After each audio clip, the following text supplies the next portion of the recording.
All right, good afternoon, everyone. My name is Anna Fleece. I'm the Food, Ag, and Bioprocessing Business Development Officer, as well as the Food and Ag Development Center Director for the Great Falls Development Alliance. Thank you so much for joining us today for this Tuesday training. Just so everybody knows, this series of training is a chance to connect producers, processors, and interested members of the public with some of the amazing agricultural resources available to them and to inspire them through the stories of successful entrepreneurs as well.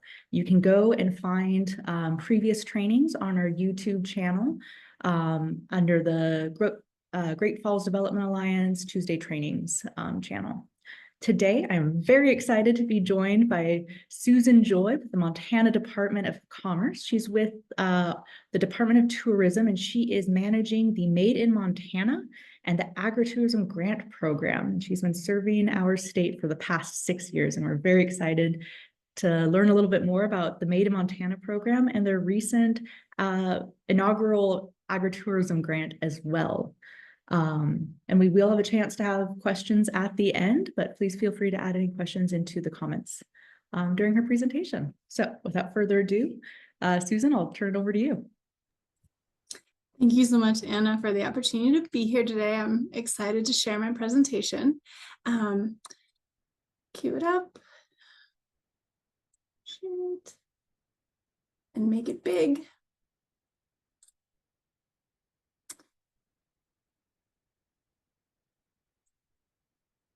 So as Anna said, I'm here at the Montana Department of Commerce in Helena, and I am located within the Office of Tourism. Like any government agency, it is a department within a department within a department, but I will share my contact information with all of you. So if you ever have any questions, feel free to reach out to me directly, and I'm more than happy to assist.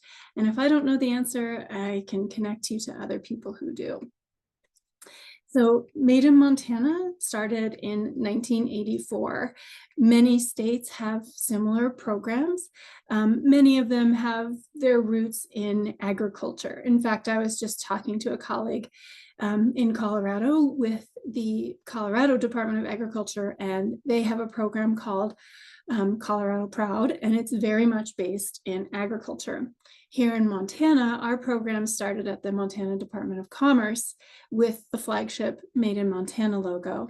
So we have over 2,500 active members, and that includes Made in Montana, Grown in Montana, and Native American Made in Montana. And we also have a special certified retailers group that's also included in that active member number. So the eligibility definition is that you have to create, produce, grow something where at least half of the value of that finished product is added in the state of Montana, and you are a Montana resident and you have a Montana business. For us, our definition of business is very broad. We accept Made in Montana applications, everything from 4-H clubs that are doing plant starts all the way up to major biotechnology firms based in Bozeman. So everyone is welcome in Made in Montana if they meet the eligibility guidelines. Part of the reason I am located in the Office of Tourism is because every year people come to Montana and they buy a piece of Montana to take home with them. And last year, it was estimated that $165 million was spent by visitors to Montana on Made in Montana products. Keep in mind that that doesn't include all of us that are also spending money on Made in Montana products, because they definitely make the perfect gift for all occasions. And there is a website there on my slide, which is very long and lengthy, and I'll make sure to hyperlink that in the chat afterward if any of you are interested. So we do have the 3 logo designations, which I'm sure are familiar to many of you. Again, the flagship brand is that Made in Montana logo, that beautiful blue with our mountains and our agricultural fields. Then we have Grown in Montana and Native American Made in Montana. Those 2 program designations were added in the mid 2010s because there was an increased demand on expanding the program and to recognize the amazing value-added ag products in the state, everything from goat's milk soap to malted barley, grains, flours, pulse crops. We've seen a emergence in hemp products, which is wonderful, and related CBD, in addition to the cut flower industry, the Montana wine and grape industry, the berry growers. So the list goes on and on for grown in Montana. Native American made in Montana, the eligibility also includes that the person making the product is an enrolled member of one of Montana's tribal nations. And Montana is one of the only states that has this special logo option. And we think it's very valuable and important to recognize members of our tribal nations that are doing amazing work, everything from traditional craft to very high-end designer products. One of the benefits of being a member in Made in Montana, which is free, there's no cost to join, there's no cost to renew, is our online directory. And it's essentially a large listing of all of these businesses and the products that they make. It's completely voluntary, so not everybody chooses to be listed, but we do have an amazing selection of what's available in this state. And it's always fun to just kind of take a casual look. It's set up a little bit like Etsy, so the products do lead, but we are not a retail site, so you can't buy anything through here. If you're interested in buying, we encourage people to go directly to the source and talk to that producer. All the information is managed by the member. We just keep it fresh and we renew it, and we assist people if they have any problems. And we see over 97,000 hits annually, which isn't too bad. We are kind of proud of that. And there's a shortened URL if you're interested. In addition to the free application to join the program and the free online directory, if people wish to purchase stickers from our vendor Color World in Bozeman, that's part of being a member. We also offer the logos for electronic download, which is important in the age of social media, where it's nice to be able to add the logo to your images on your profiles and your websites, and also including things like tabletop banners and packaging and labeling. And we work closely with the Department of Livestock, especially on value-added meat products, because it's really important when they create their labeling that it meets, the state inspection standards, USDA inspection standards, and then trying to fit that Grown in Montana logo on there. So we're very familiar with how to assist anyone that you're working with on their labeling. So I'm going to switch gears here and just touch on agritourism. So this is a new and emerging market and tourism product in the state of Montana. And I put the definition here as it is in current state statute. This came about as part of a liability bill. So oftentimes when you're skiing, you may see at the chairlift kind of a liability disclaimer that essentially says, when you're skiing, you could die. So agritourism has this MCA to kind of define what it is in the sphere of liability. We also think of agritourism as having 5 major activities under that umbrella. Sometimes when we think about agritourism, we think of classic examples like pumpkin patches or dude ranches, but the range of activities is really incredibly broad. So everything from perhaps a living food forest, guided walk, to a school classroom coming to watch goat milking, to some sort of bird walk or trail ride. You pick self-serve farm stands, and then maybe pizza in your pasture, which is something I saw in Minnesota that looked pretty fun. I'm all about pizza and I'm all about fields. So when we think about developing the agritourism product, there is kind of a continuum. Not everybody starts out as a paws up ranch. And so you can have very small one-off products like a pumpkin patch or a corn maze. And one of those examples is Lewistown's Longest Table. And that was a great event that brought people to Lewistown. It connected farmers and ranchers with restaurants and businesses to serve a meal. Other things on that continuum would be like you're adding just a little bit more. So Swanky Roots in Billings hydroponic greenhouse.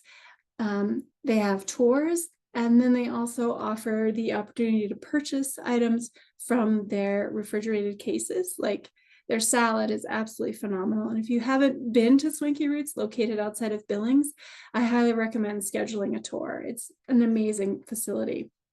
And then as we go along into more complex offerings, we've got on-site food and beverage, perhaps, recreation options.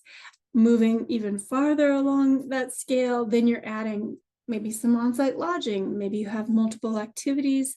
And then once we get to the very complex, fully fledged tourism and agriculture, that's when we're looking at things like perhaps Paza Branch or ABC Acres, where we have on-site lodging, a retail store, permaculture demonstration happening, greenhouses, livestock. So everything on this spectrum is considered agritourism. And there are probably lots of options, none of us have even thought of yet that we'll start seeing pop up in the market.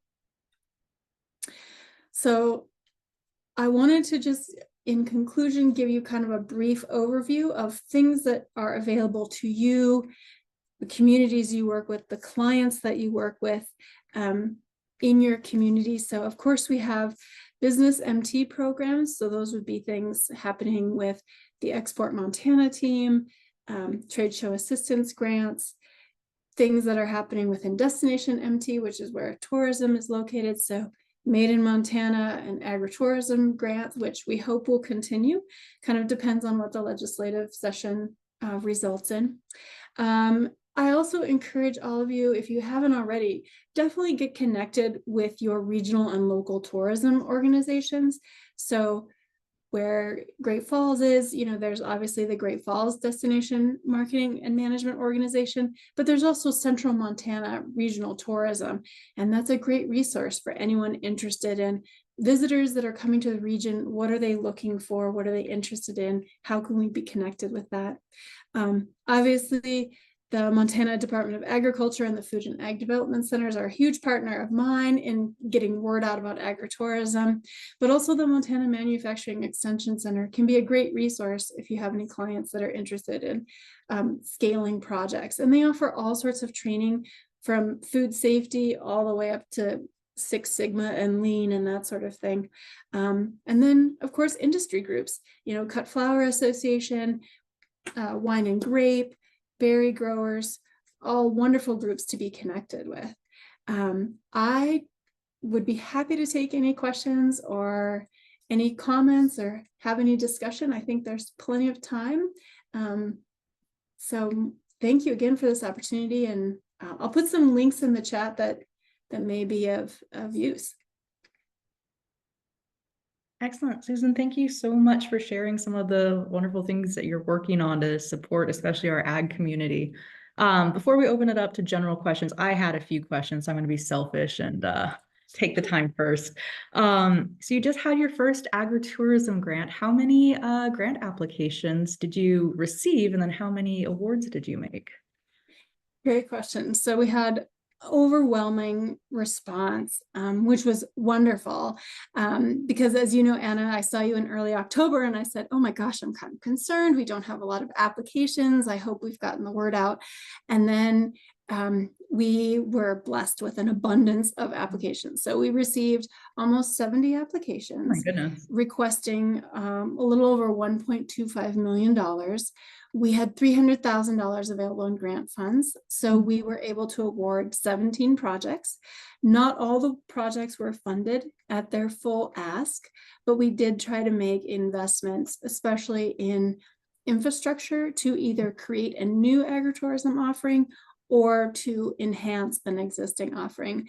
And the projects were funded all across the state. So we've got everything from a ranch north of Lewistown, projects in Alberton and Missoula, a project towards Circle, just a wide variety of investments in agritourism products coming online. And I think we'll start to see more of these projects come online. I'm sure people saw the press and they said, hey, I do that, and I didn't even know that's what it was called. So I'm hoping that the legislature will authorize the funding again as part of their bed tax allocation that Commerce gets.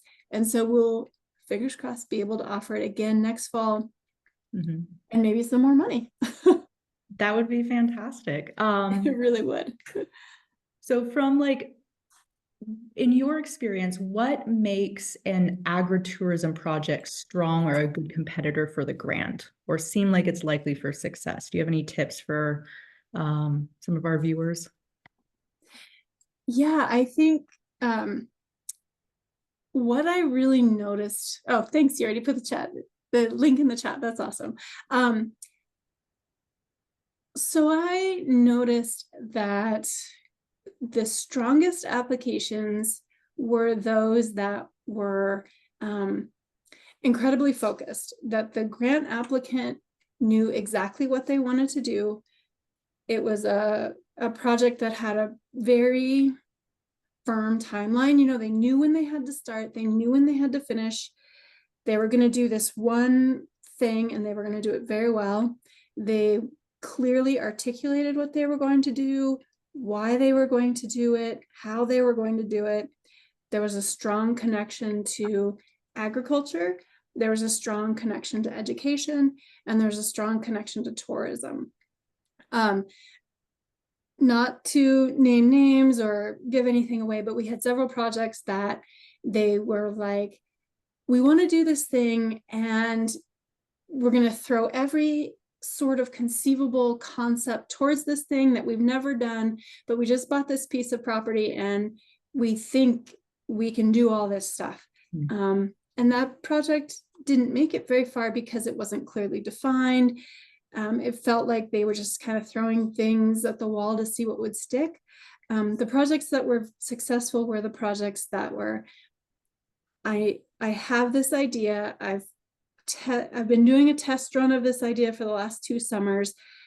Here's how it has worked. Here's how I want to take it to the next level. Here's what I need. And if I'm funded, I can start construction as soon as the ground thaws and I'll be done by July. And here's how we will tell people about our sheep, and here's the product, and this is how many visitors we expect.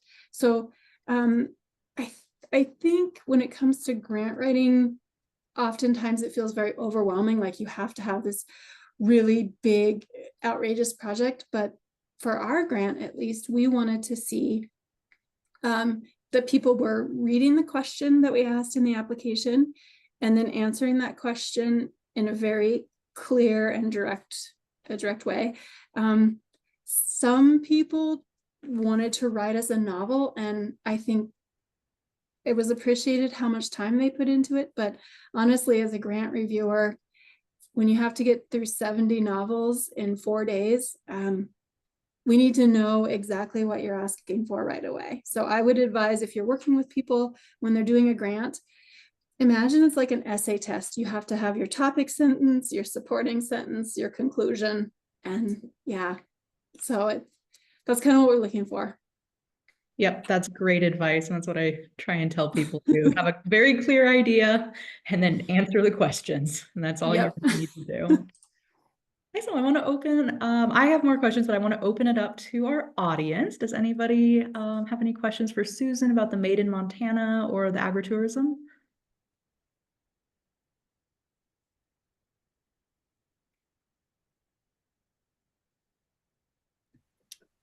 Real quick, to go back to what you were mentioning about the liability, because I've had a couple people ask me that, talking about having interest in doing some agritourism things. And you probably already said this and maybe I missed it, but that covers people, like if someone were to have like a farm tour, that MCA 27-1 thing kind of like covers that liability for people, or is that something they need to get on their own? It does not, it's not a blanket coverage. What that is that was how agritourism is defined as in state statute. what we tell people who are going to be doing agritourism is they need to talk to their insurance agent, and they need to get a clear understanding of that coverage and what it will cover, what it won't cover, what they need to do. Every operation is different. And when you bring in animals, that's a new layer. When you bring in machinery, that's another layer. And I always tell people who are interested in agritourism, have a conversation with your insurance agent first. Because I would hate for someone to try something and something terrible happen, you know, so definitely always encourage people to talk to their agent. I was going to, let's see, there is something I picked up at an agritourism conference a few years ago that was like a kind of like a safety handbook. And it was really fascinating. So this is from the Ohio State University, and it's kind of like a risk management. Are you agritourism ready? I'm just going to put the resource in here, and it may be of use, it may not be. But I thought it was kind of an interest. They presented it at a conference I went to, and I thought, oh, this is an interesting resource, kind of a things I didn't even think about. And they had some farmers who do a large scale agritourism talking about how they've managed their operation to deal with things like parking and bathrooms and walkways and signage and all of those things. So that's definitely one end of the scale. But if you were just going to have people out for 3 weekends a year, or you were only doing, you know, a farm stand, you might have a completely different level of risk. Yep. Great question, Olivia. Susan, I know we've got the directory of all of the Made in Montana products. Is the Department of Commerce working on a directory of all the agritourism? No, but that exists through our friends with Abundant Montana. So Olivia, there you go. Yeah, Abundant Montana has that amazing food and farms, local food and farms guide. And a few years ago, we were able to provide funding to add an agritourism layer. And I think it's great. It's incredibly user-friendly. Again, it is all farm driven. So farmers manage their listing, ranches manage their listing, and they can add or subtract what they're doing. Do you have a link to that? Or I think I can throw it in there. I'm happy to pull one up, or Olivia, if you've got one on hand. Yeah. So Olivia is our central and North Central Montana representative for Abundant Montana. Okay. Yeah, I think that their local food guide is fabulous, and I love the searchable map and the layers. And I would encourage anyone who's participating in the local food movement in any way to consider being listed here. Good shout out for another wonderful company and resource that we're going to be having a Tuesday training on later on this year. All right, another question for me, Susan. I think I read a report that, is there any economic benefit to having that little Made in Montana bug on your product? Have you guys tracked any studies on that?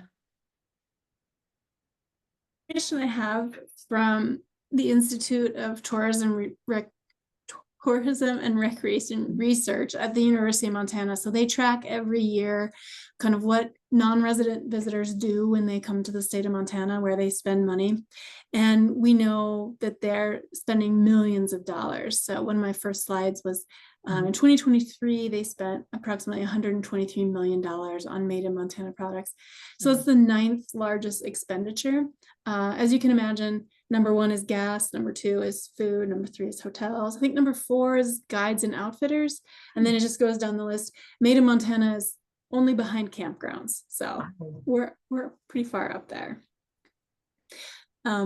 And I do know, just talking to people, encouraging them to join the program, I've had people say, yeah, I don't want to join Made in Montana because once I put that sticker on things, I'm going to sell a bunch of products and I'm just not ready for that yet. So I'm going to wait. Like, oh, that is fair, but you know, you don't have to put the sticker on your product. You're not obligated. Yeah, that's a good problem to have, right? Being too busy, selling too many things. It is. One thing, I don't know if you are aware of it, but the Institute for Tourism and Recreation Research is wrapping up an agritourism study. They try to do one every 10 years. So this is the third one. And they had some preliminary results recently. The full report should be coming out. I will put that in the chat. I think it's really interesting information for all of us to know who work in that sector or have a connection in that sector to understand what that looks like. Yeah, that'd be fantastic. So let's see. I'll just put the link to ITRR in the chat, and you guys can all go down the rabbit hole of tourism research, including visitor spending data, resident sentiment. They've even done projects on how did the Yellowstone flooding impact businesses in gateway communities. So there's all sorts of interesting stuff in there that may or may not apply, but it's a great resource to have at your fingertips when you're working with clients or you're working with your community on a project. Excellent, thank you. Do we have any other questions as we start wrapping up?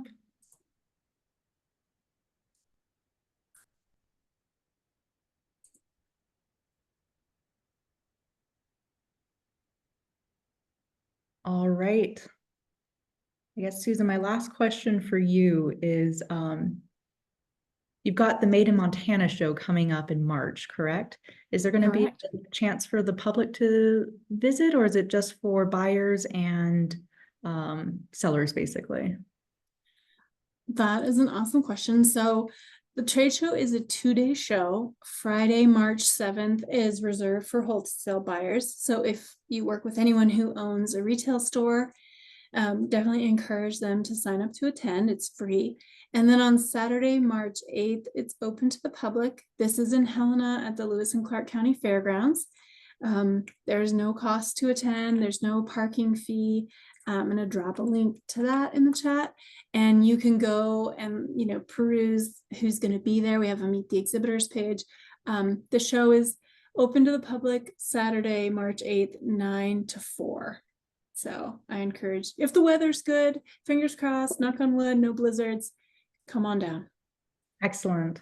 And then I know we've got a little more than a month until that is. Are you still opening to new vendors, or what is the cutoff already done? Yeah, so it's a juried show. So we accept applications from Made in Montana members in the month of October. And then we sit down and we take those applications, narrow it down to about 115 that we select. I have a waiting list, but it is full. So if you have people that you think would be a great fit for a wholesale show, encourage them, number one, to be a Made in Montana member if they're not already, and two, save the date for that exhibitor application in October. Perfect. That'll be something to look forward to as well. Yeah. And that page, the link to the trade show, there's a whole section for exhibitor resources. So if you're kind of interested on, what is it like to be an exhibitor? What does that look like? All the information's there. And I do tell people, look, if you're interested in this show, you need to come and walk the show floor to just see what it's like. Yeah, absolutely. Well, since we're wrapping up at time, last chance for questions.